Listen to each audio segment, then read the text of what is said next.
And we are live. We are now live on both streams. So that's great. So, as I was saying, fantastic to see so many people, see everybody back here, see so many smiling faces around. That is absolutely marvelous news. But you didn't come here to speak to me today. You came today to hear all about successful university applications. And it is my tremendous pleasure to welcome to Stowe, albeit in a virtual sense, Kat Henderson from Edinburgh University. Kat, hello, how are you? Hi, I'm good, thank you. Thank you for having us today. It's an absolute delight. I wish you could be here in person and tell us all about Edinburgh University and indeed the wonderful town of Edinburgh. But I will duck out because I know you've got a presentation ready to go there. Are you Sure. happy to take it on from here? Yeah, that's absolutely fine. Fantastic. And Kat does also have a colleague, Andrew, waiting in the wings, but we're going to push on at present with the presentation. And so, Kat, it's over to you. And thanks again. Anybody who wants to put questions, please do put them in the chat and I'll put them to Kat at a suitable break in the performance. That's it from me. Over to you, Kat. Thank you very much. So I'm just going to turn my camera off first off, only because my dad is upstairs. That is my dog going mad because my mom's just got home and she's let him in. Dad, Mom, do you want to shut the door? Working from home and living with your parents, huh? My dog's very excited to see my mom, but she's just got back, thankfully. So if we The go back joys to of the live TV. presentation, So huh? these are the joys of live TV. Right. Okay, we're up and running. So back to you, Kat. Thank you very much. Thank you. Sorry for that, everyone. So, as you heard, my name is Kat. I work at the University of Edinburgh. I'm delighted to be joined by my colleague Andrew Burney today as well, who also works for the university. Who are we? Just because sometimes that adds a bit of credibility, I guess. Who are we to come into your school and tell you and advise you these things? We've both been students before, so we both studied at the University of Edinburgh, actually. I did psychology, Andrew did computer science. And we now are both student recruitment officers for the university. So I completely get it. Student recruitment officer, even ourselves, it sounds a bit sales like. But actually, yes, whilst we do talk about the University of Edinburgh, we also talk about general things at university. So studying in Scotland, personal statements, the UCAS process, and also topics like the one today. So we've been asked to talk to you today about successful applications. Now, this is quite an ambiguous term. It covers a range of different definitions. It'll mean different things to different people. It might mean something to you, but mean something different to your school, or maybe to your parents, or it means the same thing for all of you. So we're going to kind of hopefully give you some guidance. Now, this is kind of aimed at the start of your student application journey. So at one point you'll be applying, you'll be waiting for offers. I think you've already been spoken to about the UCAS process, but this is kind of the first few stages. So we're going to talk about this maybe for 20, 25 minutes, and then we'll have a kind of discussion or a question and answer session. Andrew and I are quite casual when it comes to these things. We're very happy to play it by ear and see how it goes and what you're responding to and things like that. So if you do have questions, ask away, and Andrew will keep an eye on those and we can get to them when it suits. So there are three sections in this presentation today. The first one is, what is the definition of a successful application? What are we actually covering here? The second are, what types of questions should you be asking? Should you be working out the answers to yourself, but also looking to others like universities, things like that? What type of questions will help you determine your own successful applications or influence them? And then final section is going to be looking at, well, how do we do that? Especially given that we're in a pandemic just now. And yes, hopefully we are moving out of that. But for you, there will still be this hybrid element, probably for 2022 entry and beyond, of online events, in person events, especially right now when everything is still very much virtual. How do we ask these questions and make the most? Because it can be quite overwhelming to have a look at all these sources and pick out which ones are the best for your questions. So as I said, section one, what actually is a successful application? So for me, again, everyone will be slightly different on this, but there are two key definitions here. The first one is when you apply for a place and you receive an offer. So whether that's a conditional offer, meaning they need you to achieve a certain grade and then they'll offer you a place, whether it's an unconditional offer because you've already achieved the grades, whether you receive one offer or 5 offers. Understandably, that is a successful application if you receive an offer compared to a rejection. However, that's not the only definition. And in some ways, perhaps the second one is more important. Yes, it's important to get an offer, but you want to make 5 applications that work for you. So, a successful application, in my eyes, is an application to a place where you are going to be thriving, where you're going to be encouraged academically, you're going to become an independent thinker, where you're going to have lots of opportunities on your doorstep, whether that's things like exchange opportunities, maybe a placement, whether it's something like taking outside subjects or studying a really niche subject that goes into a lot of detail about something you're really interested in. You want to make sure the application works for you. There are so many universities across the UK. And as I said, you have these common areas of the academic subject, of social life like sports, societies, accommodation. Is it a city university or a campus based university? It's a bit like buying a house or a car. And I haven't done either of those things. So maybe it's a bit rich of me to say that. But at the end of the day, your university degree is an investment, both academically and socially. And you want to make sure that your applications work for you. And what this ties into are your 5 UCAS options. Now, as I said, I think you've already had a talk on the UCAS process. But what I would strongly, strongly ask you to take away from this is that all 5 of those choices should work for you. So we'll see some students who apply to 1 or 2 universities, and that's where they want to go, and then they have 3 backup choices. And it may be they get rejected from their main choices and have to go to one of their backup choices.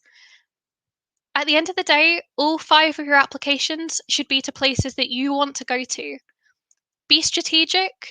If you perhaps are sitting at the lower end of the entry requirements for a place, but you really want to go there and you are still eligible, then yes, definitely apply for it. Make sure you're applying to other places where perhaps you meet the entry requirements a little bit more and you're perhaps more likely to get an offer.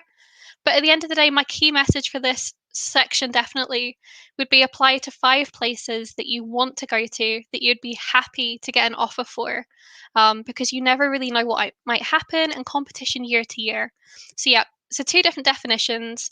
A successful application, yes, of course, is receiving an offer. Now, that definition is harder to talk about, to be honest, because it really differs from university to university. Now, for example, the only university specific information to Edinburgh I'm going to give this whole presentation is here because it's what Andrew and I know. It's a general rule of thumb that we don't talk about other universities because we don't know what they offer. And we'll never kind of talk against them or things like that. We're all great opportunities, but the general rule across universities is you stick to what you know. So, in terms of what would make you have a successful application and more likely to receive an offer, well, at the University of Edinburgh, it's very grades based because we're so competitive and receive a large number of applications. So, generally speaking, you would need to have really, really high achieving grades. Your personal statement would be really need to be really good as well, especially because we tend to look at it for borderline decisions. So that's generally speaking, different subjects will do it a bit differently, but that's what would be kind of crucial for us as well. And then again, it can be subject dependent, let alone university dependent. So for medicine, for example, we'll be looking at UCAT and interviews. For veterinary medicine, we would just look at interviews and not need an entrance test. So what I would say is this talk is more going to focus on that second definition. But definitely when you are working at the universities you're interested in, do take the time using some of the sources that we'll be talking about later in the presentation to speak to them and ask what would be a successful application, what would increase your chances and things like that. But yep, as I said, we're going to focus today on that second definition of an application that works for you, and that is what makes it successful. So what questions should you be asking to help determine your application choices? So there are a range of different kind of areas that you should be looking at and starting to think about. A lot of it starts off with you. It's kind of this symbiotic relationship between what do universities offer and what would I like. So sometimes you might have to go to the universities first to find out what is on offer and then make your decision. Other times you might already know, right, this is the career I want, this is the subject I want to do. Now I'm going to go to the universities and see. So it's a two-way street. Either you might have that chat with yourself already and work out your priorities, or you might go to the universities first for inspiration, for an idea of the playing field, to see what's available and things like that. So one of the things for a successful application choice, of course, is to apply for and work out a subject that suits your interests. As I said, a successful application choice Long term, it's going to lead to a university place and experience that works for you. So, hopefully, good academic achievements, you're studying areas that you're interested in, and all these social additional experiences on the side. So, in terms of how to think about what subject and what type of questions you should be asking here, at university, there are so many subjects to choose from. I think it can be really quite overwhelming for students because, whether in Scotland they're doing hires or in the rest of the UK, of course, like yourself, you're doing A level or IB, typically speaking, you do a selection of subjects. And then all of a sudden, as you can see on the screen, there are over 50,000 to choose from.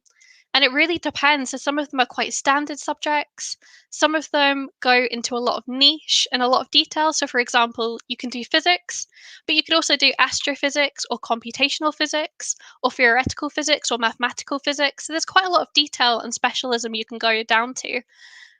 Or, of course, you can usually combine degrees as well and join subjects of interest together. So, there's lots of options available. But generally speaking, though, these bullet points you can see on the slide, they tend to be the main considerations in terms of students thinking about what they'd like to do.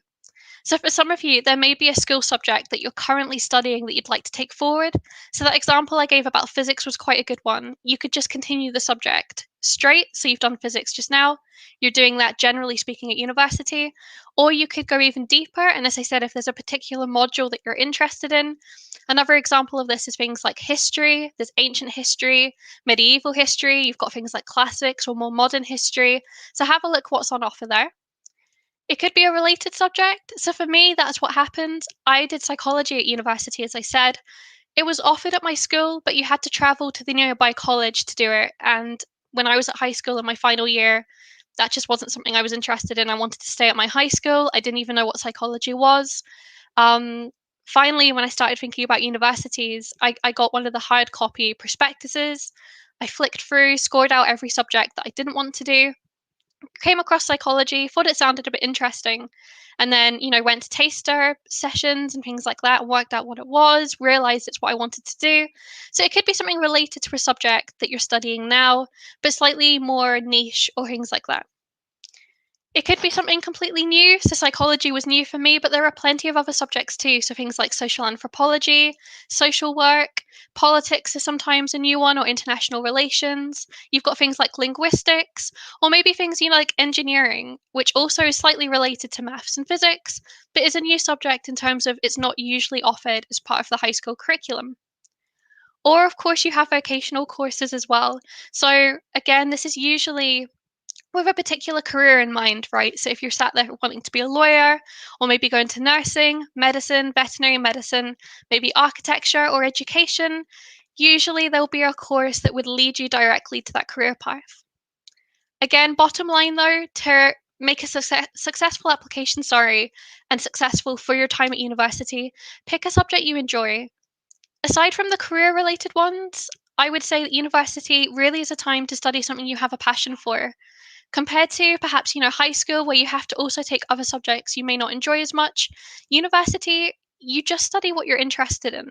And a lot of times when you're looking into reasons to go to university and things like that, generally speaking, if you attend university, usually kind of things like employment rates and graduate destinations, career kind of earnings across the lifespan, things like that, generally speaking, they tend to be on average a little bit better compared to those who didn't go on to university.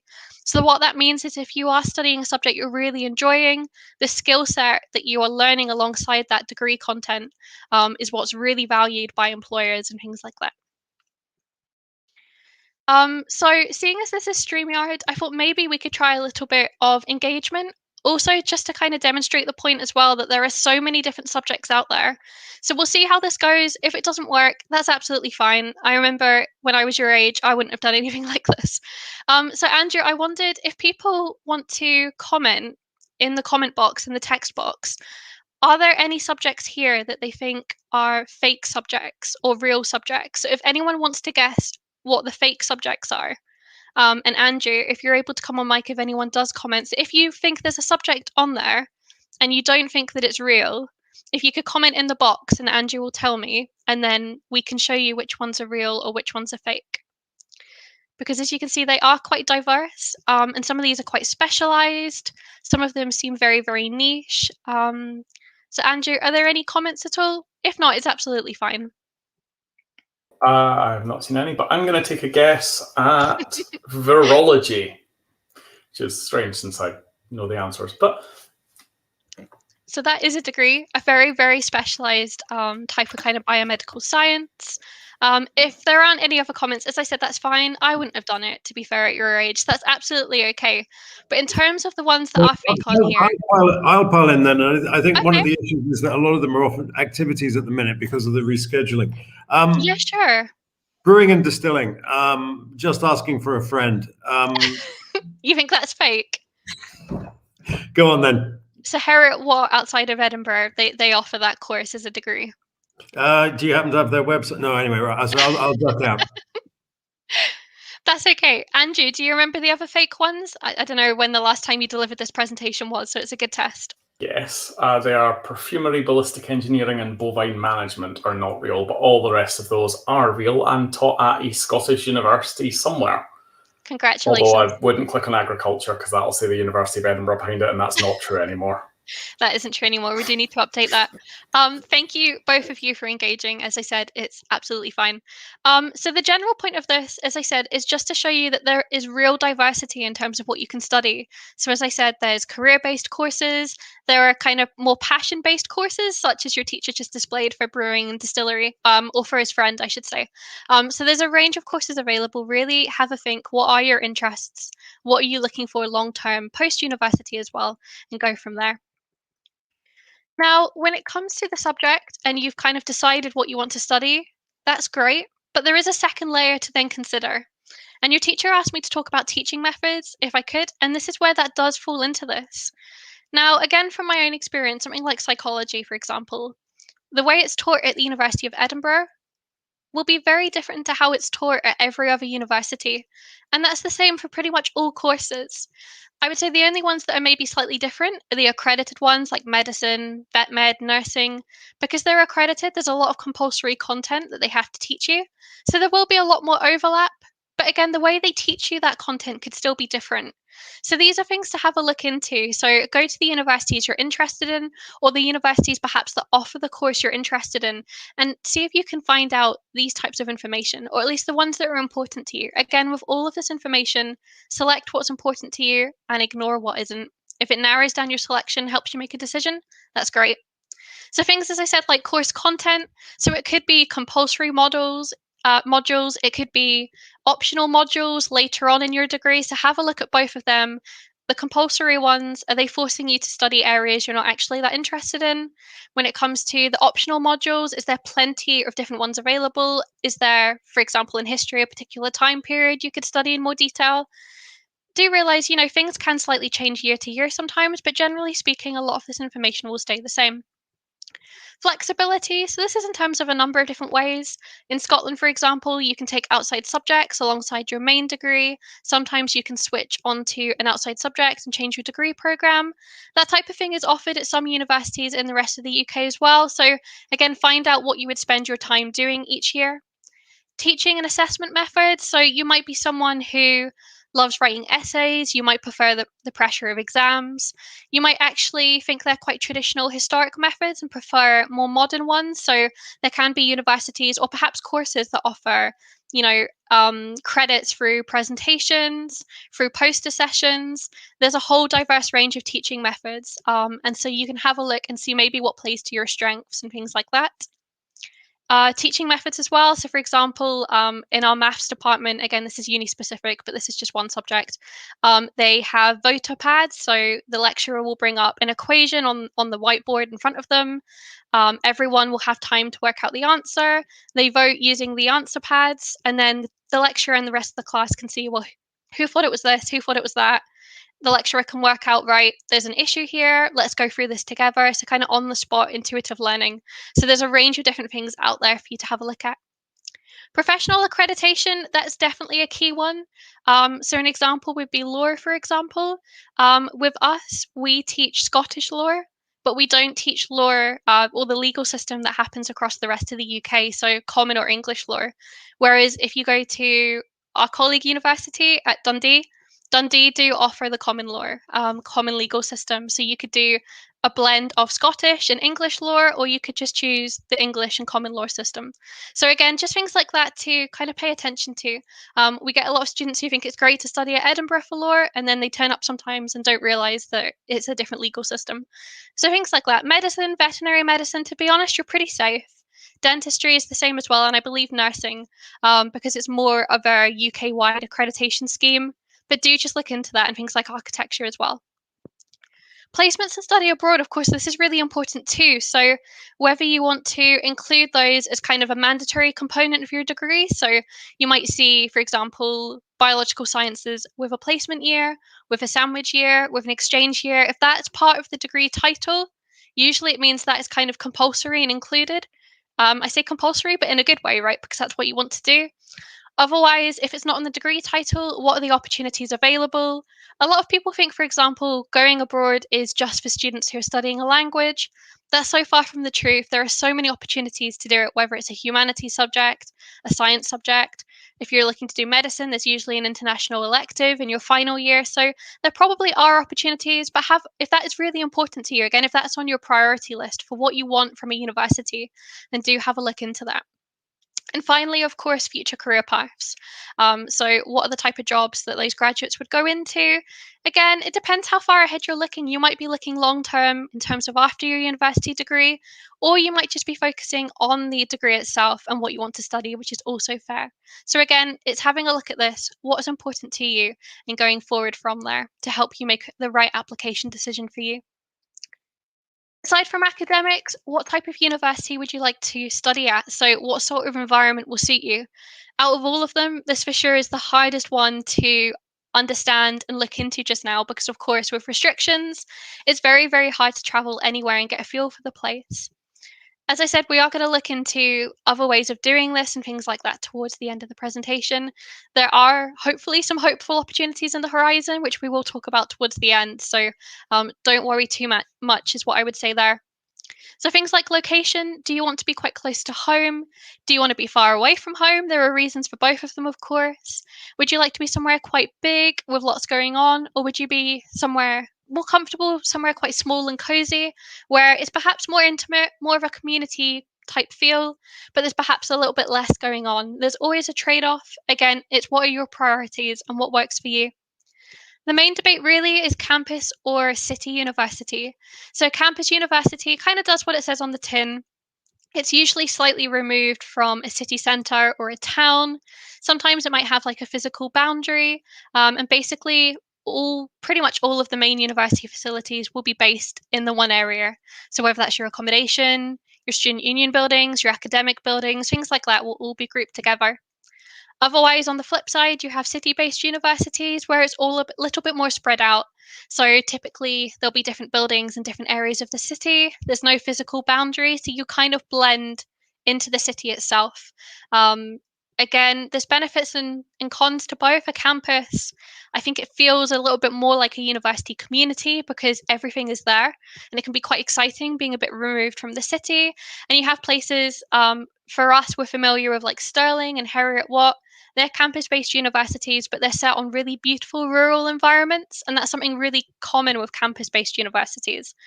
On the flip side, of course, cities have really good travel facilities. So you have like the bus station nearby, the train station nearby, the airport nearby for getting home or traveling and exploring. You've got everything the city has to offer, but you might feel a little bit more removed from the university community feel. So it really depends what you're looking for. Again, beyond those three questions, there are a few more things you might want to consider when it comes to what type of university works for you. So academic facilities and resources, so things like what's the library like? Is there enough space? Is there room for group-based activities or independent studying? Things like that. Accommodation options is really important for our students, especially you lot, as usually, this may be the first time you're moving away from home, might be moving country for the first time, things like that. So there's lots of different options available to look into. Student support, I think this is a really important one. Sometimes it can be quite hard to, ask for help or identify you need help, but do try and have a look into this because it's really, really important.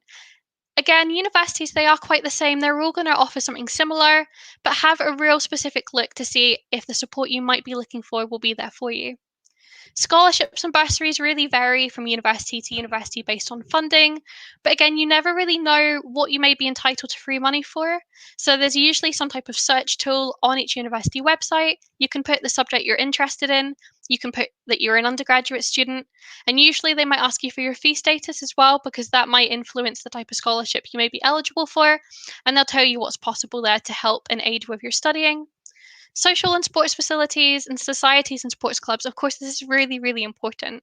So, again, it depends on your individual circumstances, right? So, if you're currently performing sport at quite a high level, you may be looking for a high level and a high performing sports club to match that at your university. So, you might want to speak to them, ask them about performance sport. Can they provide coaching, nutrition, things like that? Can they help you with your studies and things like that? So there's a lot of conversations that are usually had around that.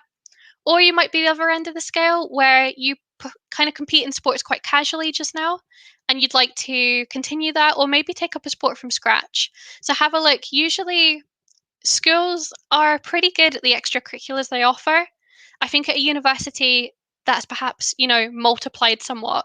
So the schools are giving you a really good provision, but there is so much more. And usually at universities, the offerings available are just completely expanded. So we have around 300 societies, 60 sports clubs. That's quite a large number, but a lot of universities have similar numbers too. So really have a look and see what you might be interested in getting involved in. Otherwise, as it said on the screen, beyond the university as well. So whether it's a campus university or a city-based university, do have a look to see, as I said, things like travel facilities, how easy is it to get home? If you want to go exploring, is that something you could do over the weekend quite easily? Because like the train facilities will allow you to get up somewhere and get back down quite easily. Look for entertainment. Again, it's sometimes easier in a city. Have a look to see what works for you. We'll leave this one just now, but again, the majority of these are societies. So again, it's just kind of proving to you that there is a wide range of opportunities out there and that there will be something that works for you and suits your interests. Again, this time, an example that doesn't require you to engage as much as the things like the post-it notes. So this is just a selection of societies that we offer, but these are all very common across all universities. So as you can see, some are hobby-based, some are interest-based, some are academic-based. And again, you might be thinking, how does this relate to my successful application? Well, as I said, a successful application, yes, hopefully it's about receiving an offer, but more so it's about committing to a decision that will work for you and bring you benefits. And that relates to your time at university fundamentally. And societies are so big at university. You become the own boss of your time. Yes, you go to lectures and tutorials and you do your academics, and the degree itself is important. But I'm sure so many of us who have been to university would agree that a lot of your friends and real memories and experiences are made through these societies and sports clubs. Hi, Kat. So again, I'm just go gonna, ahead. sorry, I'm just going to butt in and give you a chance to draw breath. Sure. Just going back to that society list that you had up a second ago. Yeah. It wouldn't hurt to go through a couple of those. I think the Secret Assassin Society is one that I'm thinking of signing up for. Is that is that one that they? Ah, right. Okay. That is a fake one, I'm afraid. You could maybe set one up at your school, but well, Knit is anonymous. Would they have me? they would, Great. yes. Okay, right. So all is not entirely lost. I think the point you're making there is absolutely great. Well, while you will obviously meet a lot of people on your academic travels, the wider, I mean, it is a society. It's a community, isn't it? You will find somebody up there who shares an interest with you, and if it is the Secret Assassins, you'll find somebody to start your society with. Yeah, definitely. I think you're true in saying that as well. I think your school, and I mean your school's a very good school as well. There are so many aspects of the university life currently there at your school. So things like, what you're studying and things like a largish student population, things like that, and a diverse population too. But at university, this is all done maybe times 10 or times 15. It's just done on a bigger scale, whether that's a small university or a bigger university. So as you said, if there is a society that you're doing just now or that you have a passion for, and if they don't have that, it's very easy usually to find a significant number of people who agree with you and also share that passion, and then make your own society and things like that. So a lot of opportunity there ready for you, but also there to be tapped into at the same time. That's great. Thank you very much. And there you go, chance to draw a little bit of breath. I'll let you get back on with it. Thank you. No worries. Thank you.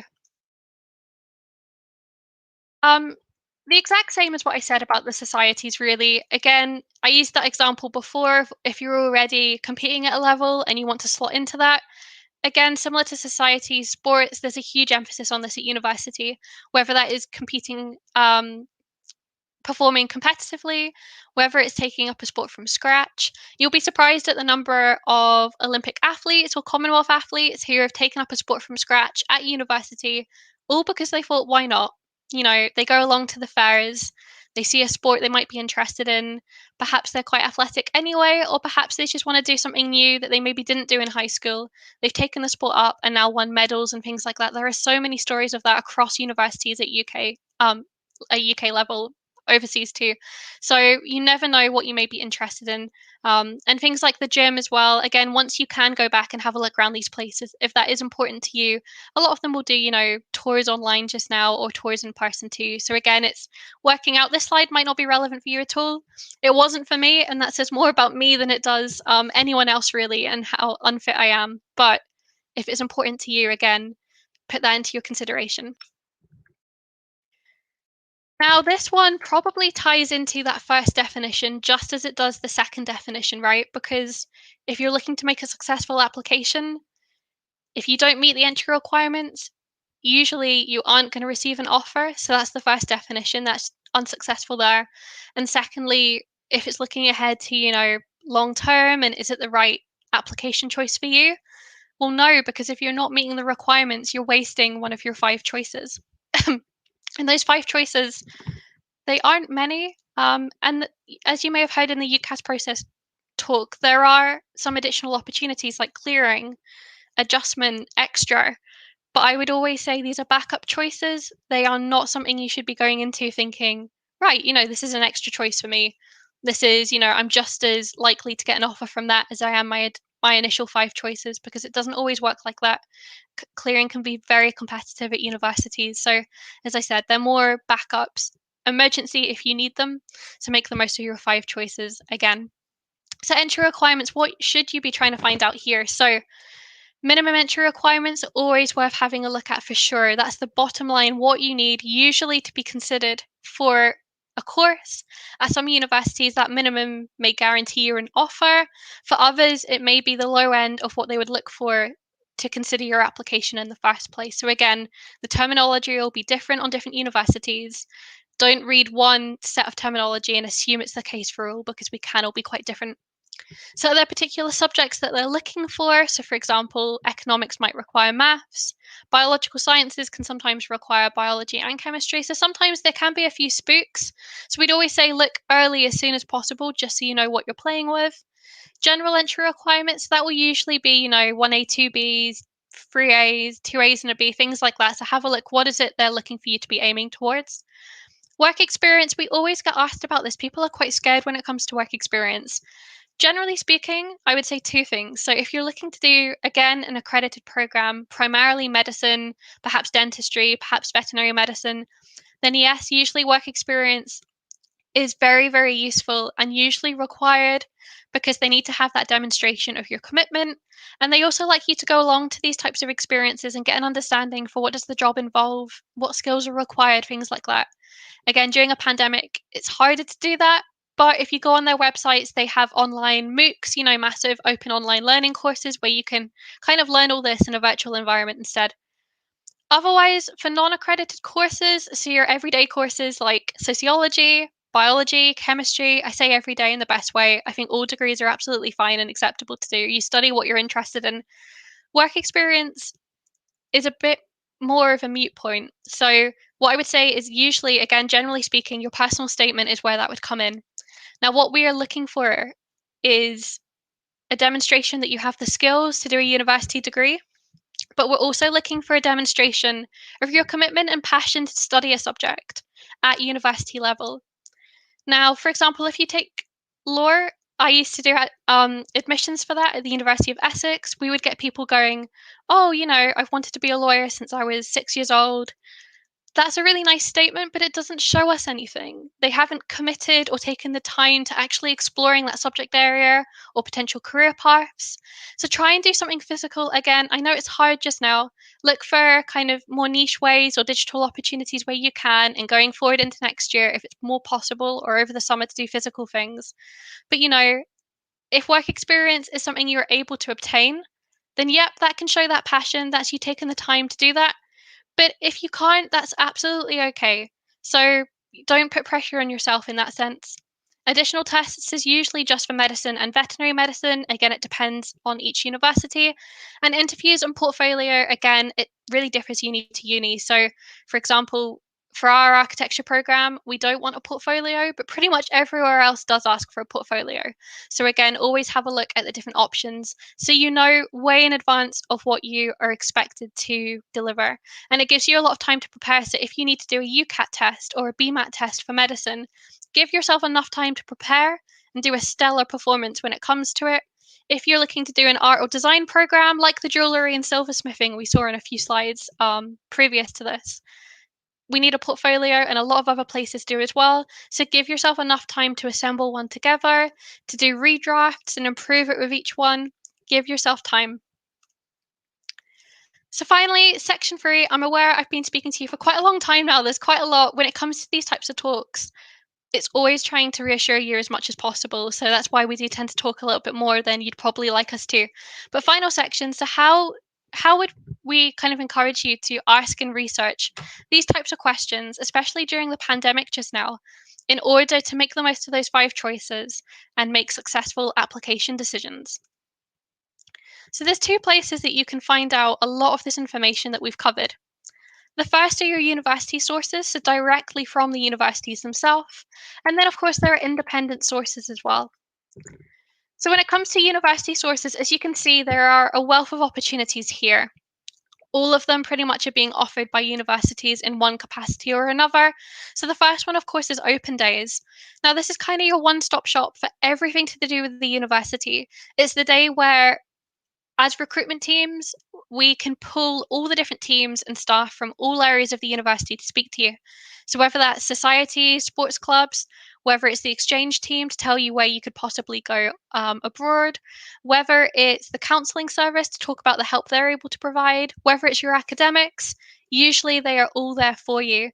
As I'm sure you're aware, there are a lot of virtual opportunities for this just now, and it can be quite good because there's this real blend of live content where you can go and ask all these questions and get a reply on the spot, but also a mix of on-demand content as well, where you can go back maybe a month after, watch videos, learn about subjects you're interested in, things like that.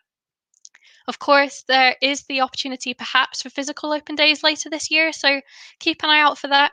I would say if there is a chance to go to a physical one and you feel safe to, then maybe do go, because it's really important to get a sense of the environment that you'd be studying in. It's not just your degree, it's your life. And so if the lifestyle of the city or the campus suits you, it's always good to find that out. Information sessions, these are really varied, to be honest. So you have ones perhaps on the whole university itself. You might have one on particular like academics, so an engineering session. There could be a math session, so you could go hear about the subject, how it's offered at that university, speak to the academics and ask them your questions. So have a kind of look at those, keep an eye out for ones you may be interested in. Virtual tours, these were big before the pandemic even happened, but mainly for accommodation. So you would go on, they have 360 tours of the rooms. Now, of course, it's completely flared up and you have virtual tours of the campuses, perhaps of individual buildings where you would be based. So again, go from university to university and see what level of detail is on offer. University fairs, so these are your higher kind of education fairs. So you may have heard about the UCAS ones or the UK UniSearch ones. Yes, I guess that counts as an independent source because they're running it. But at the end of the day, it's people like Andrew and I who will be on our booth, not a member of UCAS, not a member of UK UniSearch. It will be the university themselves. So again, you're still speaking directly to them. Prospectuses, you can get these ordered to your house. So obviously it's a bit better for the environment to use the PDF. But if you do want to kind of flick through, have a look at subjects on offer, maybe after this talk, you're starting to think of different university options and starting to think about these questions, and you just want to get an example of a prospectus to see what type of information a university will tell you about, you could order one of those. University websites, my tip here is that university websites, generally speaking, are kind of gospel. If there are any changes, sorry, we will always update the website first. So if you're looking, especially on the next slide, at any of the independent sources, I would be slightly wary of those because we're always going to tell our own students via our website before we tell other websites who are copying our information or maybe sharing our information, things like that. So always check our website first. For reference, a lot of entry requirements are now changing to focus on 2022 entry. So you can have a look to start seeing what grades they may be requiring. Speaking to students, again, this is something that's kicked off due to the pandemic. There's a platform called UniBuddy. You can have a look at students who have signed up for the service, so current students. They may be from where you're from, they may be studying what you're interested in studying, or they may not. They may be completely in reverse of what you want to study, but it's about picking a student you feel comfortable speaking to, and you can ask for their direct experience of being at that university. Of course, you can email them. They're all happy to email back and sign up to mailing lists and social media as well. Independent sources, there are a range of these available. UCAS has a lot of materials. Again, I would stick to our own websites where possible, but as an initial look, it can be good, particularly for subjects. If you're sat here and in a week's time, you're thinking about subjects and you go, right, okay, you know what? I've decided I want to study politics. Who actually does politics? UCAS have a database of all courses offered in the UK. You can type in politics. You can type in, are you interested in the whole of the UK or just England, just Scotland, just Wales, just Northern Ireland? And it will filter them down and show you exactly which universities you should now be researching. University league tables and rankings, one of mine and Andrew's favourite subjects to speak about. Take these with a pinch of salt, okay? Especially when they are part of a university presentation or a university open day or prospectus. Don't get me wrong, okay? When we talk about our rankings, we're really, really genuinely proud of them. We know how hard our staff are working and our students, for example, who are doing PhDs are working to obtain these. However, it's not going to be a surprise that we talk about the good rankings and the good statistics. But the ranking that we talk about, it might not be something that's important to you. So again, have a look. What is it that's important to you with a university? Are there any rankings out there? Do the research yourself. And also have a look at the different factors they're measuring. So, for example, it could be a ranking about employability and about graduates, but have a look at the individual factors, what contributed to that overall ranking and how did they perform in each of those. So, again, take them with a pinch of salt and do your own research. And as I said, always check with the universities themselves. Final slide, you'll be happy to know. So, final tips. I'm not going to say that first one because I've said it way too many times. Offer holder events. This is the ray of hope. So doing your research doesn't stop when you submit your application, right? So you submit your application, you've made your decision, 5 universities or courses you want to apply to, you hit submit. The research doesn't stop. So if you are lucky to be made an offer for one or for several universities, there will then be a wealth of sessions and information sent to you and distributed to you as an offer holder. Now, usually it's for the universities to perhaps try and convince you, but it's also to help you make a decision as well. And I'm hoping that a lot of these events will be in person and physical. And so that may give you that opportunity to actually travel to the university. What's the journey like? Is it somewhere you'd feel comfortable? So those kind of more physical questions you may have, I'm hoping by offer holder season, which is usually next January to kind of April, June time, you'll be able to kind of attend those. Go into an event knowing what you want out of it. So sometimes you might just sign up for an online event. You might go along and actually they can be quite overwhelming. Universities are trying to tell you about all the things that they offer, all the things they have available. So I would say sign up to an event, maybe note down, is there a question you want to ask? Is there a particular topic you want to find out about? Try and go in with a bit of a strategy. Otherwise, it can be quite overwhelming. Sign up to mailing lists. I would never really do this if I saw it because we know that we get spammed enough with all the stuff we sign up for. However, if you're interested in engineering, if you sign up for the mailing list, usually the university mailing lists will ask you what subject are you interested in. If you say that and sign up, guaranteed if they have an engineering session or meet the engineering academic session if they have an open day just for engineering students. They will email you, and that will save you time researching. They'll directly contact you to say, look, this might be something you want to attend. So I think that can save a bit of time. And as I said, stick to university sources for the most up-to-date information. Okay, I'm really sorry. I think I spoke for way, way longer than I was planning to. But as I said, it's always a point of reassurance that we just want to kind of help you at the start of your journey here. So I hope that helps in some way. I'll stop sharing my screen just now. Kat, that was absolutely fantastic. Thank you very, very much indeed. A very interesting point there, just at the end, about the live, the online events and the way in which they can be quite overwhelming. I think yes, because universities sometimes just dump a huge amount of information out there, and expect the kids to navigate their way around it, which is not perhaps as easy as they might think it is. No. But would it be okay if we put a link to your office in the recording, and all of those who will be out there watching it on record, and I know they will be because they're out there running around the sports fields at the minute. I know there's going to be a lot of questions coming back, either to me direct, or we can put those to you. So as long as those do come through to you, yeah, that's fine. That would be tremendous. That was a fantastic, incredibly thorough, and very, very, very great talk. I really enjoyed that. Thank you very much. Not least because it seemed to back up a lot of what I've been saying. So that means I'm probably not entirely out of date or completely off target.